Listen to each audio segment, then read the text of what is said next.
एक दीर्घ कालावधीनंतर मुक्ता तिच्या आईला भेटण्यासाठी येत होती. सुधाताई मधुमेह आणि अस्थमाच्या त्रासाने ग्रस्त होत्या, ज्यामुळे मुक्ताला नेहमीच त्यांच्या तब्येतीची काळजी वाटत असे. तरी काही कारणामुळे ती तिच्या माहेरी वारंवार येऊ शकत नव्हती. यामागील मुख्य कारण म्हणजे तिच्या भावजाईचं तिच्याप्रती असलेलं तटस्थ वर्तन. पण जेव्हा तिला स्वतःला अधिक काळ रोखून ठेवणं कठीण होत असे, तेव्हा ती सगळं विसरून आपल्या आईला भेटायला यायची. मुक्ताचं माहेर पुण्यामध्ये आणि सासर मुंबईमध्ये. माहेरी तिच्या आईशिवाय तिचा एकुलता एक भाऊ आणि बहिणी राहत होती. मुक्ता तिच्या भावापेक्षा 6 वर्षांनी मोठी होती. मुक्ताला 2 मुलं होती. एक 14 वर्षांचा मुलगा आणि एक 12 वर्षांची मुलगी. पण मुक्ताच्या भावाचं लग्न होऊन कितीतरी वर्ष झाली होती तरी त्यांना मूलबाळ झालं नव्हतं. मुक्ता घरात प्रवेश करते तेव्हा तिला घरात सन्नाटा जाणवतो. तिची वहिनी पल्लवी बाहेर येते. मुक्ताला आणि तिच्या मुलांना पाहून तिचा चेहरा बरमतो. पण औपचारिकता म्हणून नमस्कार करते. त्यानंतर मुक्ता म्हणते, "वहिनी, आई कुठे आहे?" "ताई, आई त्यांच्या खोलीत झोपल्या आहेत." असं म्हणत ती स्वयंपाकघरात निघून जाते. मुक्ता मनात विचार करते, सूर्य डोक्यावर आला आहे आणि नेहमी लवकर उठणारी माझी आई अजून झोपलेली का आहे? ती पटकन आईच्या खोलीकडे वळते. आईच्या खोलीत शिरताच मुक्ताला धक्का बसतो. आईला म्हणून तिला धक्काच बसतो. तिच्या आईच्या चेहऱ्यावर सुरकुत्या वाढलेल्या होत्या आणि शरीर अत्यंत दुर्बल दिसत होतं. काही वर्षांपूर्वीपर्यंत तंदुरुस्त असलेली तिची आई आता ओळखूही येणार नाही अशा अवस्थेत होती. ती विचार करू लागली, या 4-5 वर्षात असं काय झालं की आई इतकी दुर्बल आणि खराब झाली आहे तब्येतीने.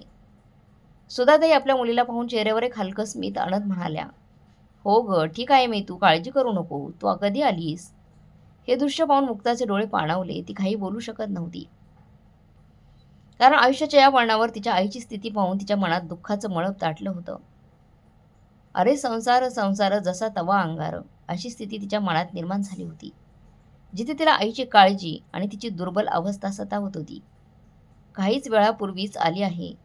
मुक्ता आपल्या आईला म्हणाली, "प्रवास करून कंटाळा आला असेल, चहा नाश्ता घेतला का?" झोपलेल्या सुधाताई थरथरत्या आवाजात म्हणाल्या. त्यानंतर मुक्ताने आपल्या आईच्या डोक्यावर हात ठेवून पाहिलं की आईची तब्येत चांगली आहे की नाही. सर्व काही सामान्य होतं. "अरे काय झालं? डॉक्टरसारखं का चेक करतेस मला?" असं म्हणत सुधाताईंनी हसण्याचा निष्फळ प्रयत्न केला. त्याचवेळी मुक्ता आपल्या आईला पाहून म्हणाली, "आई, तुझी तब्येत बरोबर वाटत नाही. काय झालंय ग तुला? म्हातारपण आहे रे बाळा. आता या वयात हे सर्व चालूच राहणार." असं म्हणून सुधाताई उठून बसण्याचा प्रयत्न करू लागल्या. त्यांच्या अशा अवस्थेला पाहून मुक्ताने त्यांना आधार देऊन उठवायला मदत केली. पण जसं तिने आपल्या आईला हात लावला तसं त्यांच्या तोंडातून आवाज निघाला. त्यांना वेदना होत होत्या. मुक्ता हे पाहून आश्चर्यचकित झाली की आईला हात लावताच वेदना कशा काय होऊ लागल्या आहेत. ती सुधाताईने विचारू लागली, "आई काय झालंय?" पण सुधाताई काहीच बोलल्या नव्हत्या. मग तिने जाणून घेण्यासाठी पटकन आईच्या खांद्यावरची चादर बाजूला केली आणि पाहिलं तेव्हा तिला आश्चर्याचा धक्का बसला. सुधाताईंच्या खांद्यावर काळे निळे चट्टे पडले होते. मुक्ता चकित होऊन म्हणाली, "आई, हे काय आहे?" त्याचवेळी सुधाताईंनी दरवाजाकडे चोर नजर टाकली. सुधाताई काही बोलण्याच्या आधीच दरवाजातून पल्लवी चहा आणि बिस्किटे घेऊन खोलीत आली होती आणि पटकन आपल्या सासूच्या शब्दांना दडपून म्हणाली, "अहो काही नाही ताई, चालता चालता तोल जाऊन ना त्या खाली पडल्या त्या दिवशी." असं म्हणून पल्लवीने सुधाताईंच्या अंगावरची चादर परत व्यवस्थित केली आणि सुधाताईंकडे डोळे मोठे करून पाहू लागली. तिचं पाहणं बघून सुधाताईंचं अंतर्मन भीतीने कापू लागलं. मुक्ता तिच्या बहिणीचं उत्तर ऐकून प्रश्नार्थक नजरेने तिच्याकडे पाहू लागली. मुक्ताला यावर विश्वासच बसत नव्हता. ती म्हणाली, "तुम्ही आईला औषध दिलं नाही का?" "तो औषध," सुधाताई म्हणाल्या, "तुझ्या भावाने औषध आणून दिलं होतं. आता एवढ्या वेदना पण होत नाहीत." त्यांचं बोलणं चालूच होतं तेवढ्यात आनंद खोलीमध्ये आला. आपल्या भावाला समोर पाहून मुक्ताने त्याची विचारपूस न करता त्याला प्रश्न केला, "दादा, अरे आईला लागलंय, एवढं लागलं आहे, डॉक्टरनं का नाही दाखवलंस?" या अगोदर आनंद काय बोलणार या प्रश्नाचं उत्तर पल्लवीने दिलं. ती म्हणाली, "ताई, आमच्याकडे एवढे पैसे नाहीत की छोट्या छोट्या कारणासाठी डॉक्टरांकडे जायला. या नोटांच्या गड्ड्या तर तुमच्या सासरी पडलेल्या आहेत, माहेरी नाहीत. आम्हाला आमचा खर्च, घर खर्च ही पाहावा लागतो आणि वरून येणाऱ्या जाणाऱ्या पाहुण्यांची पण उठाठेव करावी लागते. तुमचं काय आहे, तुमच्या सासू सासऱ्यांची पेन्शन येते तुम्हाला. तुमच्या नवऱ्याला सरकारी नोकरी आणि आता 4-5 वर्षाने तुमचा मुलगा पण पगार घेईल. वहिनींचं एवढं बोलणं ऐकून मुक्ताच्या मनामध्ये कडवटपणा आला. चहाचा कप तिच्या हातातच होता, पण आता तो चहा तिला विषाप्रमाणे वाटत होता. मुक्ताला खूप वाटत होतं की तिने आपल्या आईला आपल्याबरोबर घेऊन जावं, पण तिची मजबुरी होती. तिचं संयुक्त कुटुंब होतं, तिचे सासू-सासरे पण तिच्यासोबत राहत होते आणि घर ही 2 छोटं होतं. तिचं घरही छोटं 2 खोल्यांचंच होतं. एक खोली मुक्ता आणि तिच्या नवऱ्यासाठी आणि दुसरी सासू-सासऱ्यांसाठी. मुलगा आणि मुलगी बाहेर हॉलमध्ये बसून अभ्यास करत होते. मुंबईसारख्या शहरात मोठं घर घेणं म्हणजे खायचं काम नाही. त्यामुळे अशा परिस्थितीत ती आपल्या आईला घेऊन जाऊ शकत नव्हती. नाहीतर तिच्या सासरी क्लेश सुरू होईल, असा विचार करून ती गप्प राहत होती. मुक्ताने मन मारून तिथे काही वेळ घालवला. जेवढा पण वेळ ती तिच्या आईजवळ होती, तिच्या बहिणींची नजर त्या दोघींवरच होती. मुक्ताला पण जाणवलं की घरामध्ये काहीतरी भयंकर गडबड चालू आहे, वेगळंच काहीतरी आहे. आई एवढी मजबूर झाली आहे की तोंड उघडायलाही घाबरत आहे. भरल्या डोळ्याने जेव्हा मुक्ता तिच्या घरी जाण्यासाठी उठली, तेव्हा तिचा भाऊ आनंद म्हणाला, ताई मी तुला गाडीतून स्टेशनवर सोडतो, असं म्हणून तू घरातून बाहेर आला आणि कार स्टार्ट केली. त्याचवेळी तिची वहिनी पल्लवी स्वयंपाकघराच्या चौकटीला टेकून उभी होती. मुक्ता दरवाजातून बाहेर आलीही नव्हती की तिच्या वहिनीच्या दबक्या स्वरात बडबड केलेला आवाज तिला ऐकू आला. पाहुणी आहेस ना, पाहुणी बनवूनच राहा इथे. आमच्या घरामध्ये जास्त ढवळाढवळ करण्याची गरज नाही, लक्ष देण्याची गरज नाही. हे ऐकल्यानंतर मुक्ता हा अपमान सहन करून भरल्या डोळ्याने घरातून बाहेर पडली. घरापासून ते स्टेशनपर्यंतच्या प्रवासात दोघेही बहीण भाऊ काही वेळ एकदम गप्प राहिले. मग मुक्ता म्हणाली, दादा एक गोष्ट विचारू, जेव्हा आई पडली त्यावेळी तू घरामध्ये होतास ना? तेव्हा आनंद म्हणाला, नाही. पण तू असं का विचारलं? दादा मला नाही वाटत की तिला पडल्यामुळे लागलं आहे. पण मी आईला विचारलं होतं की काय झालं, तेव्हा आई फक्त एवढंच म्हणाली की पडल्यामुळे लागलं आहे. पण माझ्या मनामध्ये एक शंका आहे, दुसरंच काहीतरी आहे जे सांगायला आई घाबरतीये. तुझ्या बायकोचा स्वभाव तर सगळ्यांनाच चांगलाच माहीत आहे. मुक्ताचं बोलणं ऐकून आनंदला थोडा राग आला, कारण त्याच्या बायकोबद्दल बोलली होती ती. तुम्हाला आधीच खूप प्रयत्नानंतर आयुष्य स्थिरपणे मार्गावर आलं आहे. सासूसुनेच्या वादामुळे मी आधीच खूप संकटाचा सामना केला आहे. तुला हे सर्व माहीतच आहे. पल्लवीने एका साध्या गोष्टीवरून हुंड्याचा खोटा आरोप घेऊन खोटी केस केली होती, ज्यामुळे आम्हाला तुरुंगात जावं लागलं होतं. या आठवणीने आजही मी अस्वस्थ होतो, पण आता मी शांतपणे आणि स्थिर आयुष्य जगू लागलो आहे. जगू इच्छितोय मी. भावाचं बोलणं ऐकून मुक्ताने काही न बोलण्याचं योग्य मानलं. मात्र तिच्या मनात विचारचक्र सुरू होतं. दुसरीकडे पल्लवीने नवरा आणि नणंद घरातून बाहेर पडताच ते बाहेर गेल्यानंतर आपल्या सासूबाईच्या खोलीत प्रवेश केला. तिने सुधाताईंच्या हाताला घट्ट पकडलं आणि त्यांना जोरजोराने हलवू लागली. दुखापतीमुळे सुधाताईंच्या तोंडातून तीव्र आवाजात किंकाळी निघाली. तेव्हा पल्लवी म्हणाली, काय महाराणी, माझी तक्रार करणार आहेस का तुझ्या मुलीकडे? पल्लवीचा रागीट आवाजाने सुधाताई अजूनच घाबरल्या. पल्लवी रागाने पाहत म्हणाली, एक गोष्ट लक्षात ठेव, जर घरातील कोणतीही गोष्ट बाहेर गेली तर तुझ्या मुलाला आणि तुला हुंडा प्रकरणात असं काही अडवीन की 7 जन्म सुद्धा त्यातून बाहेर पडू शकणार नाही तुम्ही लोक. सुधाताई घाबरून म्हणाल्या, नाही नाही सुनबाई, मी कुणाला काहीही सांगणार नाही, काळजी करू नको. पल्लवी पुन्हा म्हणाली, हो, आणि सांगूही नका, नाहीतर. तिने पुन्हा तीच धमकी दिली. पल्लवी तिरस्काराने म्हणाली, ही काय आराम करण्याची वेळ आहे का? घरातला झाडू, फरशी, भांडी कोण करणार आता हे सगळं? आता आजाराची नाटकं बंद कर आणि लवकर कामाला लाग. सुधाताईंनी सुनेकडे पाहिलं तेव्हा ती अजून रागाने म्हणाली, कामाला लागतेस का का काठी घेऊ? घाबरून सुधाताई म्हणाल्या, नको नको, मी लगेचच कामाला लागते. अंगामध्ये अक्षरशः जीव नसतानाही त्या उठून उभ्या राहिल्या आणि कामाला लागल्या. खरं तर आनंद आणि पल्लवीचा प्रेमविवाह झाला होता. दोघे एका महाविद्यालयात शिकत होते आणि काही भेटीनंतरच त्यांनी एकमेकांशी लग्न करण्याचा निर्णय घेतला होता. सुधाताईंनी काही लोकांकडून याबाबतची माहिती मिळवली होती.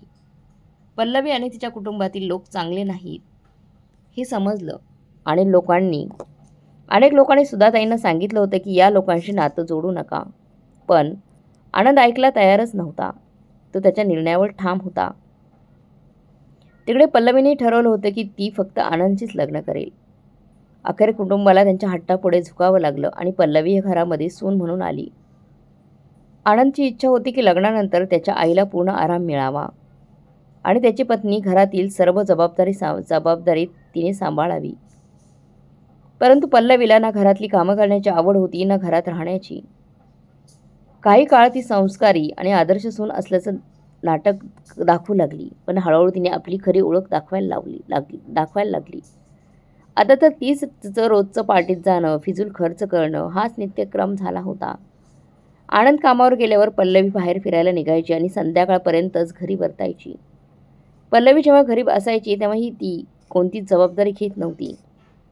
सुधाताईंनी जेव्हा आपल्या सुनेला समजावण्याचा प्रयत्न केला तेव्हा पल्लवी उलट त्यांच्यावरच राग काढायची, रागाने बोलायची. आणि जेव्हा त्यांनी आपल्या मुलाला याबाबत सांगितलं तेव्हा दोघांमध्ये असं भांडण झालं की आनंदने रागाच्या भरात पल्लवीच्या 2-4 कानाखाली वाजवल्या. आणि त्यामुळे मग तर घरातच जणू महाभारतच सुरू झालं. आणि ही गोष्ट इथपर्यंत पोहोचली की आनंद आणि त्याच्या आईला धडा शिकवण्यासाठी पल्लवीने आपल्या वडिलांना सांगून त्यांच्यावर खोटे खटले दाखल केले. अक्षरशः पल्लवींचे वडील पोलीस विभागात होते, त्यामुळे गोष्टी अधिक गंभीर झाल्या. हुंडा, घरगुती हिंसा आणि मारहाणीच्या आरोपाखाली आनंद आणि त्याच्या आईवर अशा धारा लावण्यात आल्या की त्यात पोलीस कस्टडीही लागू शकली असती. अनेक पैसे खर्च करूनही काहीच साध्य झालं नाही. शेवटी आपसात समजून काढून प्रकरण मिटवावं लागलं. त्यानंतर पल्लवीचं घरात एकतंत्री राज्य सुरू झालं होतं. सुधाताईंच्या मनात सुनेची अशी भीती बसली होती की तिच्या अत्याचारांनाही त्या काहीच उत्तर देत नसायच्या. आता ना त्या कोणाशी बोलत ना कोणाकडे तक्रार करत होत्या. आपली बहीण मुक्ताला स्टेशनवर सोडल्यानंतर आनंद थेट ऑफिसला निघून गेला. संध्याकाळी घरी परतल्यावर त्याला कळलं की पल्लवी घरात नाही. कदाचित ती बाजारात गेली असावी असं त्याला वाटलं. तो घरी एकटाच होता, त्यामुळे तो आईच्या खोलीत गेला. पाहिलं तर आई आपल्या बिछाण्यावर थकून पडली होती. मुक्ताचं बोलणं आठवून त्याच्या मन सतत अस्वस्थ होत होतं. आणखी काही वेळ विचार करून त्याने आईच्या बिछाण्याजवळ ठेवलेलं एक छोटं कपाट उघडलं. त्यात ते उघडलं. त्यामध्ये एक छोटीशी डायरी होती. खरं तर सुधाताईंना लहानपणापासूनच डायरी लिहिण्याची खूप आवड होती. त्यांच्या जीवनातील प्रत्येक छोटी मोठी घटना त्या आपल्या डायरीत लिहित होत्या. ही गोष्ट आनंदलाही माहीत होती, पण आनंदला हे माहीत नव्हतं की त्याची आई त्या डायरीमध्ये काय लिहायची. त्याने ती डायरी उचलली आणि उघडून पाहिली. पहिल्या पानावर लिहिलं होतं, माझा जीवनाचा प्रवास. आईच्या जीवनातील अनेक आठवणी वाचून आनंदला हसू आलं. सुधाताईंनी आनंद आणि मुक्ताच्या बालपणीच्या गोड आठवणी लिहिल्या होत्या, ज्यात दोघांचं निरागस खोडी आणि घरातील सर्वांचे लक्ष वेधून घेण्याचे कितीतरी प्रसंग होते. काही पानं उलटल्यानंतर आनंद वाचू लागला. आज माझा मुलगा आनंदचा विवाह झाला. आणि तिथून पुढे वाचताना आनंदच्या डोळ्यातून अश्रू येऊ लागले. त्याच्या आनंदाने उजळलेल्या चेहऱ्यावर आता उदासीचा काळोख पसरलेला दिसत होता. पुढच्या पानावर सुधाताईंनी आपल्या सुनेने केलेल्या प्रत्येक अत्याचाराचं तपशीलवार वर्णन केलं होतं. ते वाचून आनंदच्या अंगावर अक्षरशः काटा आला आणि अश्रूंच्या धारा वाहू लागल्या. आज सुनेने माझ्या डोक्यावर काठीने मारलं, गरम चहा माझ्या तोंडावर फेकला, माझे केस ओढले. हे देव, मला या अत्याचारी सुनेपासून वाचव. हे सर्व वाचून आनंद सुन्न झाला. त्याने डायरी आपल्या छातीशी घट्ट धरून आपल्या खोलीत जाऊन मनसोक्त रडला. त्याचं मन खूपच अस्वस्थ झालं होतं. आई माझ्यावर एवढं प्रेम करते की ती तिच्यावर होणारा अत्याचार सहन करत आहे, असं विचार करून त्याच्या अंगावर शहार येत होते. त्याचं मन विखरलं होतं. तो विचार करू लागला, सकाळपासून रात्रीपर्यंत मी माझ्या कामात इतका व्यस्त होतो की मला कधी कळलं नाही की ही निर्दयी स्त्री माझ्या आईवर इतकं क्रूर वर्तन करत होती. तेवढ्यात बाहेर गेट उघडण्याचा आवाज आला. पल्लवीच्या येण्याची चाहूल लागताच त्याने डायरी लपवली आणि डोळ्यातले अश्रू पुसून स्वतःला सावरण्याचा प्रयत्न केला. तो विचार करू लागला की आत्ताच जाऊन तिला जाब विचारतो, पण त्यांनी संयमाने आणि शहाणपणाचं वागणं योग्य समजलं. दुसऱ्या दिवशी कामावर जाण्याआधी आनंदने सर्वात आधी आपल्या बहिणीला फोन केला आणि रडत रडत आईच्या डायरीत लिहिलेल्या प्रत्येक गोष्टीचा उल्लेख केला. सगळं काही त्याने आपल्या बहिणीला सांगितलं. हे सगळं ऐकून ती थक्क झाली. ती स्वतःला सावरू शकली नाही. तिच्या हातातून मोबाईल खाली पडला आणि ती जमिनीवर धाडकन कोसळली. मुक्ताच्या मुलाने अर्णवने आपल्या आईची अशी अवस्था पाहून चकित होऊन म्हणाला, आई काय झालंय? 14 वर्षीय अर्णव जाणून घेण्याचा प्रयत्न करत होता, पण मुक्ता काहीही सांगण्याच्या स्थितीतच नव्हती. थोडा वेळ गेल्यानंतर, थोडा वेळ सावरल्यानंतर तिने आपल्या मुलाला आपल्या आईवर होणाऱ्या प्रत्येक अत्याचाराची हकीकत सांगितली. हे ऐकून अर्णवही अचंबित झाला. मग तो म्हणाला, आई, माझ्याकडे एक उपाय आहे. तेव्हा मुक्ता त्याला समजावून म्हणाली, बेटा, आपल्याकडे ठोस पुरावे नाहीत, त्यामुळे आपण काही करणं योग्य नाही. मुक्ता पुढे म्हणाली, तू कल्पनाही करू शकत नाहीस. तुझ्या मामाला आणि आजीला हिच्या कृत्यामुळे आधीच तुरुंगाची हवा खावी लागली आहे. अर्णव म्हणाला, आई, तू काळजी करू नकोस. पुरावे मिळवण्यासाठी तू फक्त मी सांगतो तसं करत जा. मुलाच्या या शब्दांनी मुक्ताला दिलासा मिळाला आणि तिने लगेच आपल्या भावाला फोन करून संपूर्ण योजना जी अर्णवने सांगितली होती ती समजावली. आनंदला आपल्या भाच्याचा प्रस्ताव आवडला आणि 2 दिवसांनी मुक्ता आपल्या मुलासह संपूर्ण तयारीनिशी माहेरी परत आली. मुक्ताला पाहून पल्लवी चकित झाली. काय झालं? अचानक आईंची इतकी आठवण येऊन पुन्हा इकडे येण्याची गरज भासली तुम्हाला? पल्लवीने उपहासात्मक स्वरात विचारलं. यावर मुक्ताने उत्तर दिलं, अगं, अर्णवचे बाबा 2 दिवसांसाठी बाहेर गेले आहेत आणि अर्णवला आजीला भेटायची खूप इच्छा होती, म्हणून आम्ही इथे आलो आहे. या घरावर आमचा हक्क आहेच ना? पल्लवी हसत म्हणाली, हो हो, का नाही. आणि नजरेतून टाळत ती आपल्या खोलीत निघून गेली. संध्याकाळी आनंद घरी परतल्यावर पल्लवीला म्हणाला, पल्लवी, उद्या ऑफिसला सुट्टी आहे. मग काय म्हणतेस, उद्या आपण बाहेर फिरायला जाऊया? आणि आईची काळजी घेण्यासाठी इथे ताई तर आहेच ना? बाहेर फिरायला जायचं म्हणून पल्लवी खूप खुश झाली आणि दुसऱ्या दिवशी दोघे घराबाहेर पडले. मुक्ता आणि अर्णवकडे संध्याकाळपर्यंत वेळ होता. मामा आणि मामी बाहेर पडल्यानंतर अर्णवने आपली बॅग उघडली. त्यातलं सगळं सामान बाहेर काढून CCTV कॅमेरे लावण्याची तयारी सुरू केली. त्यावेळी मुक्ता घाबरून म्हणाली, बेटा, मला खूप भीती वाटते. तुझी मामी खूप चतुर आहे. जर तिला कळालं की इथे कॅमेरा लावले आहे तर ती आधी कॅमेरा तोडेल, नंतर आपल्या आयुष्यात भूकंप आणेल ती. अर्णव म्हणाला, आई, तू का घाबरतेस? असं काही होणार नाही. कोणालाही कोणत्याही प्रकारची कानोकान खबरही लागणार नाही. कॅमेरा इथे असल्याचं कोणाला समजणार नाही, कारण यामध्ये कोणतीही वायर नाही आहे. हे बघ आई, तुझ्या नखापेक्षाही छोटा कॅमेरा आहे, त्यामुळे तो कोणालाही दिसणारही नाही. आणि त्याचं डिव्हाइस मी हे अशा ठिकाणी लपवीन की मामीला याची काही कल्पना येणार नाही. घरात जे काही होईल त्याचे थेट फुटेज तुझ्या आणि मामाच्या मोबाईलवर येत राहील. अर्णवने संपूर्ण घरात CCTV कॅमेरे लावले. दुसरीकडे आनंदने आपल्या ओळखीचा एक लोकल मीडिया कर्मचाऱ्याला घरी बोलवले. लोकल न्यूज टीमने सुद्धा त्यांच्या खोलीत असलेल्या घड्याळामध्ये एक छोटासा कॅमेरा लपून बसवला आणि ते घड्याळ पुन्हा त्याच जागेवर ठेवले. सुधाताई हे सर्व प्रश्नार्थक नजरेने पाहत होत्या. तेव्हा अर्णव म्हणाला, आजी, आम्ही तुझ्या रूममध्ये कॅमेरा लावला आहे. आता मामी जे काही करतील ते कॅमेऱ्यात रेकॉर्ड होईल आणि सर्व काही लवकरच ठीक होईल. हे ऐकून सुधाताईंना दिलासा मिळाला आणि दुसरीकडे मुक्ताची चिंता मात्र अधिकच वाढली होती. जर ही गोष्ट आईला समजली तर आई ही माहिती लपवू शकणार नाही, घाबरून जाईल. आणि जर असे घडले तर परिस्थिती गंभीर होईल. रात्री आनंद आपली बायको पल्लवीसोबत परत आला. ते दोघे बाहेरच जेवून आले होते, म्हणून पल्लवी सरळ आपल्या खोलीत झोपायला गेली. मुक्तानेही सर्वांना जेवायला घातलं. बऱ्याच दिवसानंतर सुधाताईंना शांतपणे जेवायला मिळाले होते. पल्लवी झोपल्यानंतर आनंद अर्णवकडे आला आणि हळू आवाजात म्हणाला, काम पूर्ण झाले का? अर्णव हसत म्हणाला, हो मामा, सगळं काम व्यवस्थित पार पडलं आहे. फक्त तुम्ही मोबाईलवर फुटेजवर लक्ष ठेवा. काहीतरी गडबड झाली तर लगेच पोलिसांना कळवा. दुसऱ्या दिवशी सकाळी मुक्ता तिच्या घरी परत गेली. मुक्ताला स्टेशनवर सोडून आनंद घरी परतल्यावर पल्लवी विचारू लागली, अखेर तुम्ही लोक काय काय करत आहात? रोज तुमची बहीण तोंड वर करून काय येते इकडे? तिला काही कामधंदा आहे की नाही? ती पुन्हा का आली होती? आनंद म्हणाला की हे तिचं माहेर आहे आणि ती हवं तेव्हा किती दिवसांसाठी इथे येऊन राहू शकते. असं म्हणून आनंद आपल्या खोलीतला गेला आणि कपाट उघडून काही शोधू लागला. त्यावेळी पल्लवी त्याच्या मागोमाग आली आणि मोठ्याने म्हणाली, हो हो, का नाही? तुम्ही तर तिची सेवा चाकरी करत आहात. आनंदच पल्लवीच्या बोलण्याकडे लक्ष नव्हतं. तो अस्वस्थ होत म्हणाला, पण 3-4 दिवसांपूर्वी मी कपाटात 50,000 रुपये ठेवले होते, ते सापडत नाही. तू घेतले का? पल्लवीने लगेच उत्तर दिलं, हो, मला शॉपिंगसाठी पैसे पाहिजे होते, म्हणून घेतले. ते पैसे संपले आहेत. हे ऐकून आनंद आश्चर्यचकित झाला आणि म्हणाला, 50,000 रुपये ते शॉपिंगसाठी खर्च केले? मी आज ते पैसे डीलरला देण्याचे वचन दिले होते. तू माझ्या पैशाला हात कसा लावू शकते? आनंद भडकला होता तर पल्लवीने उत्तर दिलं, माझ्या इतका अधिकार नाही का की मी थोडे पैसे स्वतःवर खर्च करू शकते? हे पैसे थोडे नव्हते, ते 50,000 रुपये होते. आनंदचा चेहरा रागाने लाल झाला. तो नाश्ता न करता ऑफिसला निघून गेला. सुधाताई आपल्या खोलीत बसून मुलगा आणि सुनेच्या भांडणामुळे चिंतित होत्या. काही वेळाने पल्लवी सुधाताईंसाठी 2 चपात्या घेऊन आली आणि त्यांच्यासमोर ठेवून रागाने म्हणाली, लवकर खा आणि कामासाठी तयार हो.